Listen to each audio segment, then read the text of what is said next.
Hello and welcome. We're the Bitches with Beards, and we love to talk all things culture. On this podcast, we chat our top 3 cultural moments of the week. It's the Cultural Three-Way. I'm Daniel. And I'm Max. We saw you from across the bar. And we really enjoy your vibes. Cheers. Cheers. Throat coat. Throat coat all around. I feel like my husband before one of his performances. Throat coat and honey. Such a diva behavior there on your I part. did have a weird throat. That's why I do. Oh, what happened? Got achy throat. I've had really bad tonsillitis in the past, so Do you have your tonsils? I have my tonsils. I don't have my tonsils. NHS will you keep it until you really don't need it anymore. I haven't had my tonsils since I was 7. No, I had a severe throat infection in my early 20s, and I was told if I get another one, they have to take them out. But I never have. But I think I've had tonsillitis. Like, I'll never go to the doctor. But I had strep throat. I think it was 4 times at the age of 6, and they're coming out. So at 7, they came out. Wow, my first surgery. Not the first. I was going to say not the first time something's been in your mouth, but you were 7. That's disgusting. Shame on you, Max. How was your week, Daniel? Statutory rape? No, joking. My week. I was back at the office Monday after being away for a week. Was able to dig out of my emails, which wasn't too massive. And then, let's say about Monday afternoon, I got pulled onto a special assignment, and literally everything got cleared off of my schedule for the next 3 days. As in, all meetings were canceled. The 2 big exhibitions that I'm working on, my boss is like, I will be working on these loan agreements. And I was like, okay. I was working on this project the entire time, and I cannot really talk about it, but we'll be replicating it. I'll talk to you about it off air. But anyways, it was mentally draining. Yeah. More so than what I thought it was. And yesterday at 2:30, my boss is like, you have to go home. Go home. Daniel starts working really early, by the way. I should point out that most people would not be at 2:30. What is this, school? I was in the office before 6 on Thursday, and he was like, go home. You have wrapped it up. And I was like, okay. I'm like, but I can do this other meeting. He's like, go. But I can do it, coach. Put me back in. Put me back in. I can attend this. And he's like, go the fuck home. And I was like, all right. So I did. And it was nice. Good for you. I know. It was, I had to do something. It was miserably hot this week. Ugh. Yeah, it did get a bit warm. My run on Thursday, my long run was particularly towards the end. It was like, oh my god. Summer came, and it's going back down to spring next week, and I'm like, I I'm not happy. My birthday's looking a bit cloudy and cool. Oh, I'm sorry. Well, one of your gifts came in this week, so there you go. Oh, did it? Well, wrap him up warm until then. Your other one should arrive, I think, the day before your birthday. Too sweet. Well, I think you can probably figure out what it is, but never know. You never know. But anyways, how was the rest of your week? It was good. Yeah, no, I forget we saw each other for Sunday. Yeah, I suppose, when did we see each other? Sunday? No, it's my 3rd week back on a new job, so I feel like by the 3rd you're kind of like starting to rhythm it. I had to Grooves are starting to pop up. A message. I recorded a message from the CEO for an appreciation week coming up. It's the first time working with them, which is always a bit nerve-wracking. She's lovely. Really, really looking forward to working with her. And then also, usually I just record it on the phone, but I did it. I added in, I do my captioning, I do my bits, and everyone seemed really happy. And the feedback I got from different teams, we like what you've done with that. Did they film here in DC, or was it remote? Yeah, so it's the organization's based in DC now, and so there's where a majority of she's based as well. So we went into the office, filmed that, and then it went really well, and it was just nice to do it. It's still a little bit quiet. There's not much urgency on certain things, but I'm archiving at the moment, going through their archives to find out what footage we can use maybe for stuff. I know it's coming. There's been a lot of talk about traveling with it, which is exciting. And they also, people still know what I can do but don't know what I can do. Right. So I'm hoping especially this video is going to start getting a lot more can we get Max in on this? What can we do? Right. But also doing the archival thing is good for you to know, because then you can be like, oh yes, we do have something of this, or no, we don't, so I know to film this. Plus, I love building a spreadsheet. Yeah. Oh, God, a spreadsheet. Yeah. It's such a good thing. But no, it is going well. So had that a bit. No, it was the weather was out. The hubs was working on the roof deck. So you'd lent me a book. So I'd finished off one book on Sunday because he had been... Which was a book you actually got me for Christmas. Yeah. And then I'm starting to move away. So it's been nice. Yeah. It's been... Though this is not culture. I'm sitting there reading a book that is called A Dark, Dark Woods on the most glorious warm evening. And it's like really like... I felt like I should be sitting on top of an air conditioning vent in the dark, and maybe that would get the atmosphere a bit more. Yeah, I feel like I read that book during a rainy autumn, which was perfect for it. I was like, oh, this was... It's November, isn't it? I think it's meant to be. It's been a few years since I've read the book. I think it's supposed to be November. Yeah, but it's up north, so they get a bit of snow in it, which you would never get. Yeah, I think they're in Yorkshire somewhere. Yeah. No.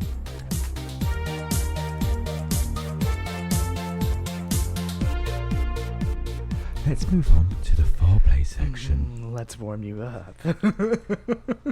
Ooh, on his balmy 80-degree night. Right, we're already warm.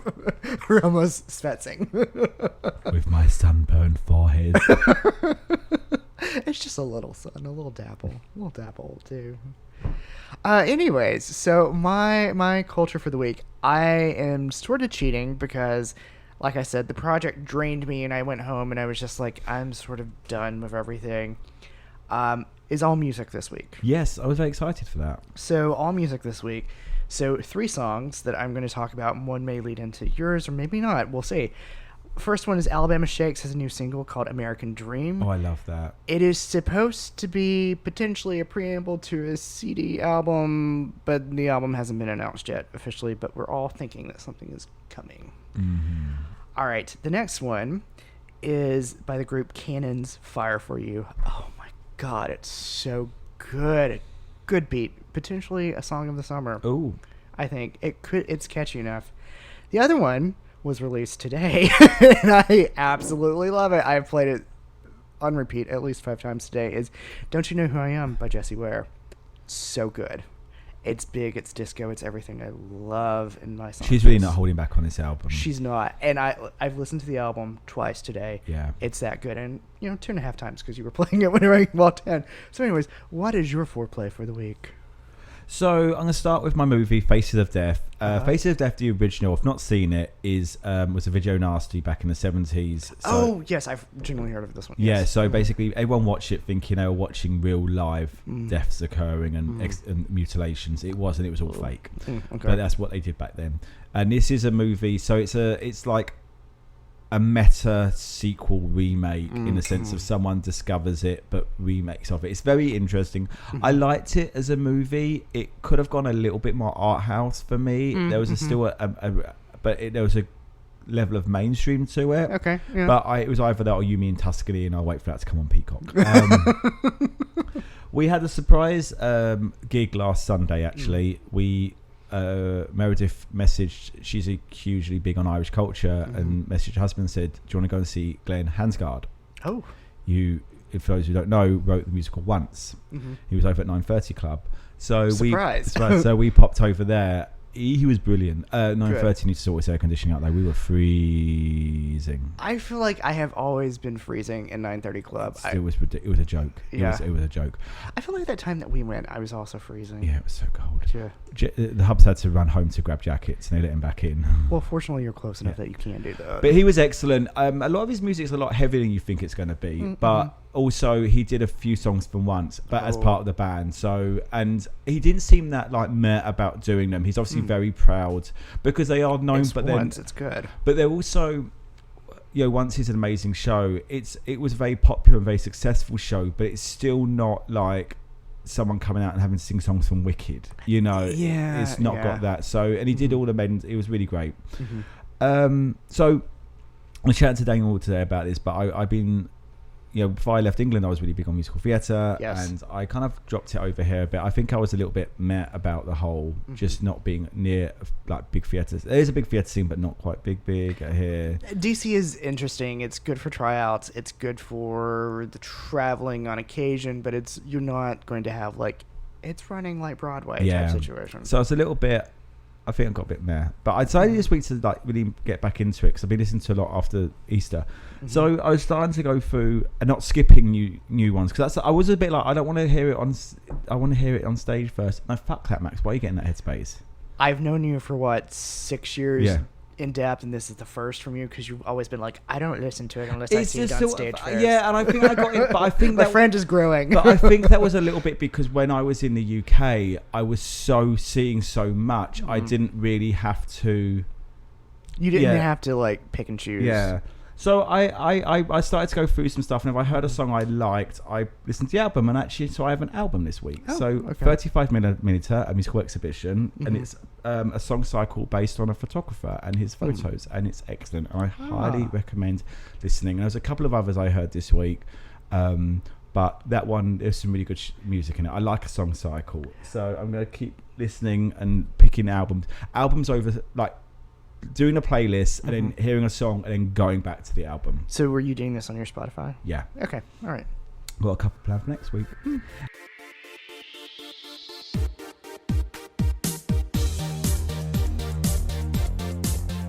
So that was culture for us, but we want to make sure that you're taken care of. So we asked the question, who's your top, who's your bottom, and who is your lucky Pierre? So Daniel, who is your top, who is your bottom, and who is your lucky Pierre? So my bottom of the week was a rather interesting thing that we were discussing as of Monday. So Ruby Rose has come forward with an accusation that she was sexually assaulted by Katy Perry in 2010 in Melbourne at a nightclub called the Spice Rack. Here's the thing. There was a twist, and that the Melbourne police have actually opened an investigation into the matter. Yeah. So it's going to end one of three ways. Either Ruby Rose is lying about this, and therefore her reputation is going to be tarnished. Katy Perry did this, at which point her reputation is going to be tarnished, or it's going to be inconclusive and there's going to be nothing but doubt left around all of us. So it's going to be a developing story. And it's going to go on like Blake and what's his face. Yeah, it's also gotten a little bit icky because there's potential that Katy Perry helped Ruby Rose get a visa, and it's like, why did she help Ruby Rose get a visa into the United States? Was it because of... Yeah, it's been an entire thing this week that I've been following, and it just gets not great. But... Was she trying to buy silence is what the accusations are. And I was like, ugh. It's not good. But there's so much... Yeah, it's a really icky subject to discuss. Yeah. But at the same time, it's like, Ruby Rose has... There's been a lot go on with her. Yes. But... Why? It's just... I don't know. That's weird. If the visa thing, why would you... If you have got a visa during this period of time, why are you opening... There's this. It's very weird. This the timing is very off. I think it was partially because of a comment that Katy Perry made about Justin Bieber at Coachella or something like that, and I was just being pro him. I don't know exactly. Julia paying her to like play off all his YouTube set because he owns none of his music now. Well. But we're gonna move on to my top of the week, and my question is: are you thirsty? I've just had tea actually. Oh, so you don't want Midnight Margaritas? Because I might deal with one. Because Practical Magic 2, we've had some announcements about it. Yes. So it will be coming out on September 11th. So again, this podcast is talking about witches in September in the middle of, April. Yeah, perfect. So here we are. It will be coming out on September 11th. It was announced that the aunts will be back, that the Margaritas will be back, and that Lee Pace will be there playing Sandra Bullock's love interest. The plot is going to revolve around them trying to break the curse, essentially. Yes. Which means that, the original love interest, Aiden Quinn, will not be around. So, anyways, to be determined if they actually succeed. Okay, so can I say something about the Midnight Margarita scene? Yes. Right, it's a great scene. And they wake up and they go, Midnight Margaritas. But based on the film, weren't they too young to have Midnight Margaritas when they were originally there? Yes, actually, they would have been too young. So I was wondering, is it something they remember the ants doing? But there was no indication that they... that always bugs me slightly. There's always a continuity question. But my issue of timelines. Yes. We've had these huge discussions about me and timelines. No. Anyway, sorry to ruin everyone's dreams. Oh, it's fine. September. It's fine. September comes soon. Anyways, but my lucky Pierre of the week. Yes. To quote one Edie Monsoon, leave it to Madonna to lead us out of the desert into the promised land. So this week was a very big week for one Madge. Yeah. A patron saint of the gays, in case you lived under a rock. So it was announced this week that Madonna will be releasing Confessions 2, which we've already sort of known this was coming up. But anyways, Confessions 2, which is a follow-up. Well, it was brewing, and now suddenly it's there. It's here. It is very much here. So it will be a follow-up to Confessions on the Dance Floor, the 2005 disco electric pop album. Which is an excellent album. Which had the great singles of Hung, Push, and one of my favorites, Sorry. I love that song. I absolutely love Sorry. It's up there. Anyways, we're going to get a sequel to it. It's the cover looks amazing. So that was my second point, but we'll go right into the cover. So the cover is going to, according to what Madonna has released, is 2 high-heeled legs with a speaker in between. Yes. Which is just recalling all of the sex, which is on brand for Madge. I mean, it's sort of everything the gays wanted. It's a gay wet dream. But the announcement photo as well with her in the veil, and everyone's like mocking it. Not mocking, like they're copying it now. Well, it's iconic. Like, she's in this ombre veil, or that's a purple ombre veil, and it's giving something. So it's art. Why is this one caught the attention? Because I have to say that, like, Madonna is part of the lexicon, right? And she always has been, always will be. I loved her stuff up to Hung Up, and then it got a little bit. I don't know much of her newer stuff. It just never in my head. Ironically, called Sticky and Sweet. Never stuck in my head, but it's just and actually what I've noticed this week is today is not only were people going, I'm excited for this. I heard the clip of one of the tracks. Yes. So the clip of the track is I Feel So Free. Yeah. I think part of it is the fact that Confessions on the Dance Floor was so successful in 2005, and she didn't have a success to that scale since. Yeah. And she's very intentionally said, this is the follow-up album. So I think everyone was having a nostalgia factor. And they're like, oh, we're going to get a sequel to this. Oh, it's going to be, everything that we remembered what it was. In fact, I re-listened to the album this week and was like, oh, yeah, it's a good album. It might be next week now I'm doing more albums. Yeah. But what I've noticed, people, like, on Fred's Day were going, I'm listening to this Madonna album and, like, American Life and going, oh, my God, I didn't like this back in the day. It wasn't, but now I'm re-listening to it. I loved American Life. But people are re-exploring. So what, and I've never known this amount of chatter about Madonna. And I think it's the nostalgia factor, but also like the clip they didn't give you much music to listen to, but they gave you this beautiful monologued intro to a song, right? And I was taken back. So I have a couple of like fave Madonnas. Is It Nobody's Perfect is an underrated fucking gem. We'll be playing it after this. Yeah, I was going to say, please remind me that one. Yeah, but it's so Dark Knight, England for me. But the one I absolutely love, and the Hubs didn't ever know about it, and he was like, it was Deeper and Deeper. Ooh. And I fucking love that. That's because that she does this whole mockumentary, or not mockumentary, like found footage, her what pre-Lana Del Rey obviously video, and it's all her with a steady cam, like an 8mm camera going about her New York, where that was her life then. Oh yeah. And I'm like, this is giving me this documentary look. The sound of it, her using clips and like cassette, sounded like cassette. I'm like, you're invoking 80s 90s Madonna. So I don't know. I just want to know, she's had a bit of, I said, like the Bitch I Am Madonna songs and all that.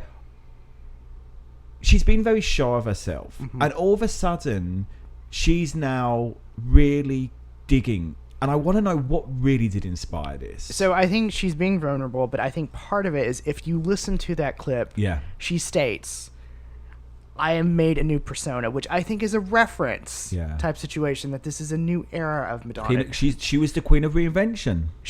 Every single album was a reinvention. Before Gaga, before Taylor Swift in the eras, like she was the precursor to it.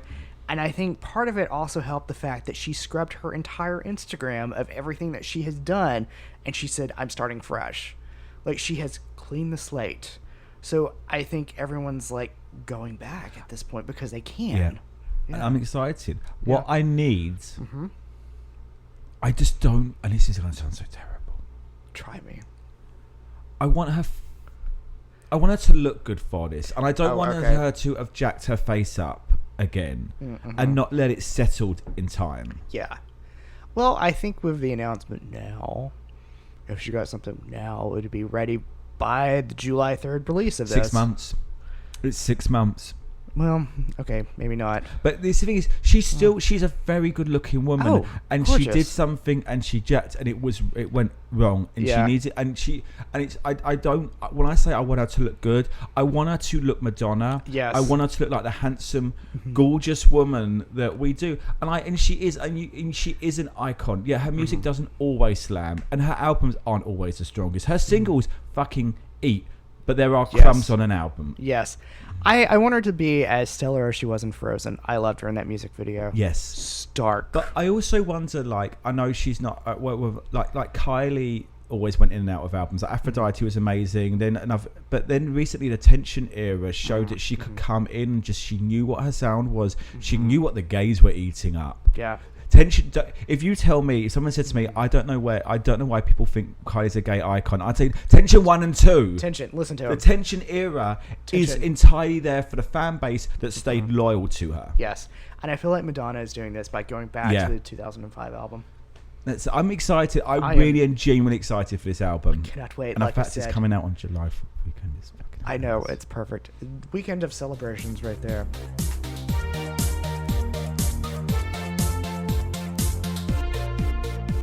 What was your top and your bottom and your lucky Pierre? Baby Jessica's back in the news, but for sad reasons, she's been done for domestic abuse. She has. And I think we'll leave it there. I laughed my ass off and immediately sent that one to you. But Baby Jessica is back in the news. She is in the well again. Fun fact, an early name I proposed for this podcast was the Baby Jessica Talk Show. It's true. And Daniel vetoed it before I could say the word show. Right. My top of the week is that Cate Blanchett will be playing Martha Stewart in a biopic. She's playing Mother. I'm not sure how involved Martha is in it. She seemed to know it was brewing. Quick trivia question. Who played Martha in the made-for-TV movies? Sybil Shepherd. Sybil Shepherd. And she did Martha and then Martha Behind Bars. Yes. This will take it right through. And Martha absolutely hated it. Yes. That was not... Well, I think that this new one, which is going to be called Good Thing, or working title at least, I think it should be good. I love Cate Blanchett. I love Martha Stewart. Yeah. I hope Martha's involved in it, because I think that it would make it for an interesting movie. Just don't do Lydia Tarr. Don't do Lydia Tarr. I mean, I still want to watch it again. I know that we only meant to do 3, but... Do it. There was a side note one that I said to Daniel, and I don't even know. I was like, it was my emergency one, my emergency top this week. Do it. Nicole Kidman's going to become a deaf jeweler, and I'm going to leave that there. So my lucky Pierre of the week, and it was interesting because I generally think Madonna actually is everyone's lucky Pierre. Yeah, we're all lucky at that one. Was that they announced the cast for the new Lord of the Rings movie, The Hunt for Gollum. Now, I love Lord of the Rings books. Okay. I've read The Hobbit, Lord of the Rings, and Silmarillion. I love the movies. The Hobbit movies, the third one I never saw at the cinema. The second one was just so poorly edited. It was just so cut off at the wrong. It was just a very weird movie. It's like, can't do that. Yeah, and it overstretch. And then like the Lord of the Rings TV series is not even set in the same universe. It's like it's the same characters, but they can't use certain names, and it's not actually meant to be a prequel to the movies. It's its own thing. So it's a bit of a mess at the moment. But they're going back now. So, but this movie will be a Peter Jackson, in the Peter Jackson verse of it. Okay. And some people are coming back. Elijah Wood's coming back. Ian McKellen obviously is coming back. Kate Winslet's going to be in it, which we're very, very excited about. Kate Winslet. Kate Winslet's going to be in it. Oh. I was making sure I heard that one. But Aragorn is being recast with the lovely Jamie Dornan. How, like, in this day and age of everything being very tightly done to the point of, like, you know, I just said today I got Mandalorian tickets, and you're like not sure because you haven't seen the series and all that, and you're not sure that you've got the Marvel universe that is everywhere. I feel DC's doing it a bit differently, where they're pacing them. They are trying to pace themselves, and do it. Are you still excited when you see Lord of the Rings, or are you kind of like, this one's stretched out too long now, you're not handling it properly? So let's see. It started coming out when I was in middle school. Yeah, I was 16. I'm not gonna lie, the fact that The Hobbit was 3 films, and I was like, I've seen it done in one with like the Rankin Bass. Yeah. And I'm just 2 films would be nice for that. Right. It's one of these that I'm just like, I feel like we have been on a very, very, very, very long journey, sir, with Lord of the Rings. Over 2 decades? Yeah. At this point.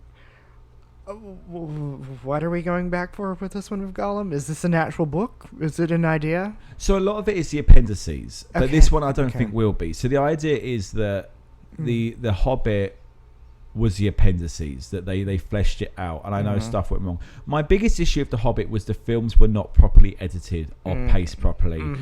Each film did not have its own identity, and that's a huge problem. Yeah, because you're looking at 2 hours that you're sitting there for not a properly paced and edited film. It was a while before I saw the third. I was like, and I missed it. I think something was going on. I didn't see it. Life, and then I was like, which is very weird.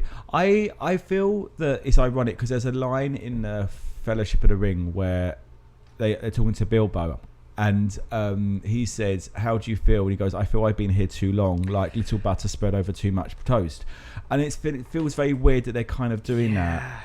I think there's so much life in them. It's a pity, the Rings of Power, I love the concept of it, and I love the origins of the formation of the Middle Earth. But it's a very I don't know. There's something about it that doesn't feel it's very slow. And then Hubs has started to rewatch the season 1, but we didn't so much give up, but we hit a wall where one episode was an hour and a half long, and we were like, we don't have time to watch this tonight. Yeah, that's a commitment right there. And one that is longer than I want to take. And he didn't realise Galadriel was Galadriel. He's like, that's Cate. And then I read, oh no, they're sort of, they can complement, but they're not going to feed in. And I'm like, well, the books, I don't know. I feel like we may have overstayed our welcome on this one. I think that the Magic Land is like, it's you've milked the cow too much. And the question now, I don't know, and it's hard because then we reset. You look at Harry Potter, and that's a whole shit show in itself. But then people like looking now. When does the TV series, which will be more an accurate representation of the books, when will those visuals start taking over in like Harry Potter worlds? When will Daniel Radcliffe be pushed aside? Where does the Fantastic Beasts? It's all. Yeah. I don't know. I feel that a lot because Harry Potter and Lord of the Rings came out to the same year, didn't they? I think so. Yeah. And it's very interesting to see how these big franchises are. How far can you stretch them before you either reset or they just need to rest? I mean, I would argue that maybe they both need to rest at this point. Like, frankly, like. Yeah, well. And then we have poor C.S. Lewis, where we've never gotten through all 7 of them. So. That I'm curious about. But they're harder books. There's not as much story in those books. Right, and it's also 2 of them don't actually make sense in the canon of it all. So it's Horse and the Boy I gave up on. Oh, yeah. Silverchair, I love the Silverchair. Anyway, Daniel, talking of interest, I think we need to bring this episode to a close. What do you think culture for next week's going to be? Culture for next week, I think that I'm hoping that work is back to normal next week. There'll be preparations going on in DC. Yes, there will. For a royal visit of some sort. And I'll be preparing by listening to a lot of Madonna. There we go. Anyway, I've been Max. I'm Daniel. And thank you for being our third this week. Cheers. A big thank you to everyone for tuning in to Daniel Max's Cultural Freeway and for giving us a listen. Don't forget to rate, subscribe, and review, and follow us on the socials. You can find us under Bearded Bitch Pod or Bitches with Beards. Please remember that only a mother could love our views and opinions, and they reflect us and no one else. We'll be here next week, unless we're cancelled.